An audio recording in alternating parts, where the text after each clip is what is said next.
പശ്ചിമബംഗാളിലെ രണ്ടാം ഘട്ട വോട്ടെടുപ്പ് ഇന്ന് അവസാനിക്കുന്നതോടെ 5 സംസ്ഥാനങ്ങളിലേക്ക് നടന്ന തെരഞ്ഞെടുപ്പ് പൂർത്തിയാകും. ഇനി വിധി അറിയാനുള്ള കാത്തിരിപ്പാണ്. കൃത്യം 5 നാളുകൾക്കപ്പുറം മെയ് 4-ാം തീയതി ജനവിധി എന്തെന്ന് അറിയാം.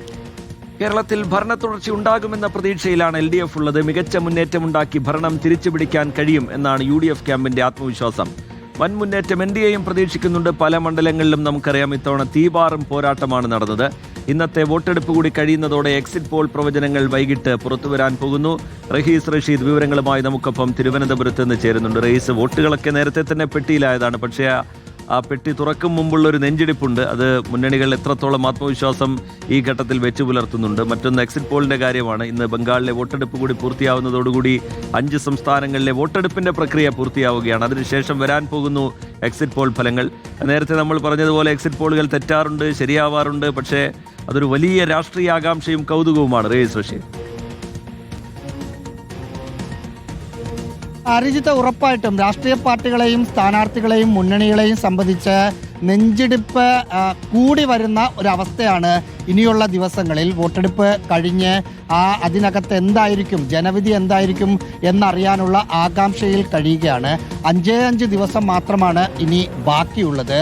കേരളത്തെ സംബന്ധിച്ച് ഭരണ തുടർച്ചയുണ്ടാകുമോ, അതല്ല 10 വർഷത്തെ ഇടതു ഭരണത്തിന് അവസാനം കുറിച്ച് UDF സർക്കാർ അധികാരത്തിൽ വരുമോ എന്നതാണ് അറിയേണ്ടത്. 2 പാർട്ടികളെയും 2 മുന്നണികളെയും സംബന്ധിച്ച് വലിയ ആത്മവിശ്വാസത്തിലാണ്. LDFനെ സംബന്ധിച്ച് കഴിഞ്ഞ തവണ കിട്ടിയ 98 കിട്ടില്ല. പക്ഷേ ഭരിക്കാനുള്ള 71 മുകളിലുള്ള ഒരു 75 മുതൽ 80 വരെ സീറ്റ് കിട്ടും എന്നാണ് CPIM കണക്ക് കൂട്ടുന്നത്.